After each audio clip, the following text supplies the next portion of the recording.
Hello, everyone, and welcome to the first episode of Women for Climate, a podcast where we amplify the voices, stories, and actions of women leading the way in the fight for climate justice. We are your hosts, Butaina, Luisa, and Haula, and today we want to tell you a little bit about climate change and climate justice, and why these topics are so important for everyone's lives. My name is Luisa Rodriguez. I am 23 years old and I am currently studying political and social studies in Germany. I am Brazilian, born and raised in São Paulo. Hello, my name is Buthaina Jallad. I'm a computer engineering student. I'm 22 years old and I'm Palestinian living in the West Bank.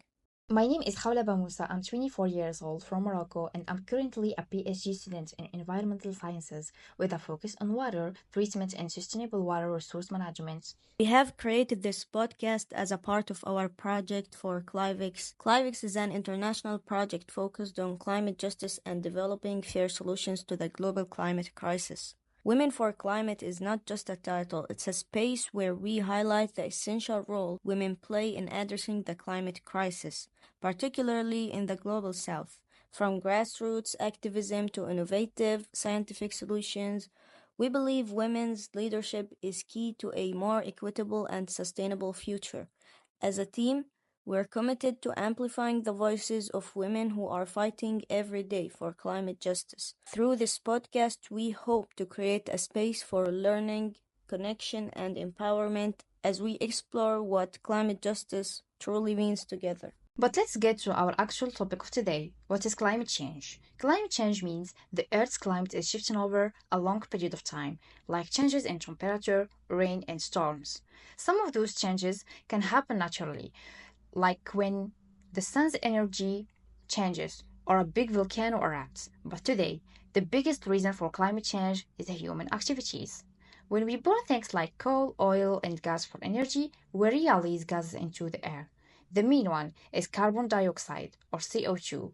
It's the biggest cause of global warming. There are also other gases that don't stay in the air as long, but they can be even worse in the short term.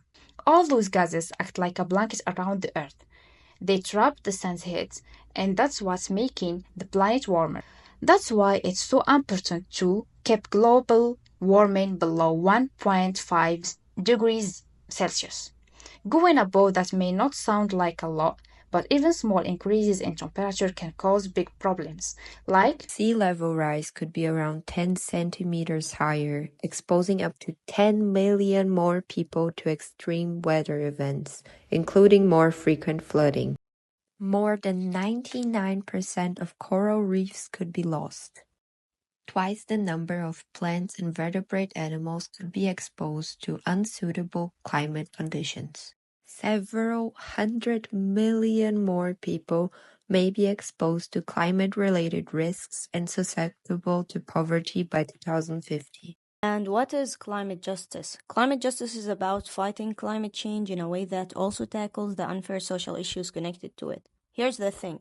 Climate change doesn't affect everyone the same. It's not just about the environment, it's also deeply social and moral.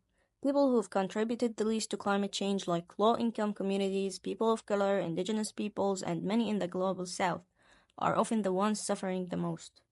They face floods, droughts, heat waves, and food shortages. Meanwhile, wealthier countries and elites who are responsible for the majority of emissions are more protected and often continue with life as usual. for example, the global north is responsible for about 92% of carbon emissions. Africa, on the other hand, has only contributed around 3% yet. It's one of the most affected regions. The Middle East and North Africa is the most water scarce region in the world, and it's warming at twice the global average. And by 2030, the cost of climate damage could reach up to $580 billion every year, with the poorer countries carrying most of the burden. So, when we talk about climate justice, we're talking about fairness, making sure those who've done the least to cause the problem aren't left to face it alone, and that their voices are included in the solutions. To really understand this, we need to look at climate injustice, through an intersectional lens, which means looking at how different forms of inequality overlap. Take, for example, a working class woman of color living in a flood-prone area. She may face extra struggles not just because of where she lives, but also because of racism, sexism, and economic inequality all at once. That's why we should look deeper into why certain policies put some groups more at risk, like being exposed to pollution or living near hazardous sites. We don't just want to fix the symptoms, we want to change the system that causes them. So, when we talk about climate spending or building sustainable solutions, we can't ignore who is most vulnerable. A country's wealth, race dynamics, and politics all affect how people experience climate change. At the heart of climate justice is this truth. Climate change and social inequality are deeply connected, and if we don't address them together, we risk making the problem even worse. We hope you enjoyed this first episode and you can hear from us soon. Thank you for tuning in.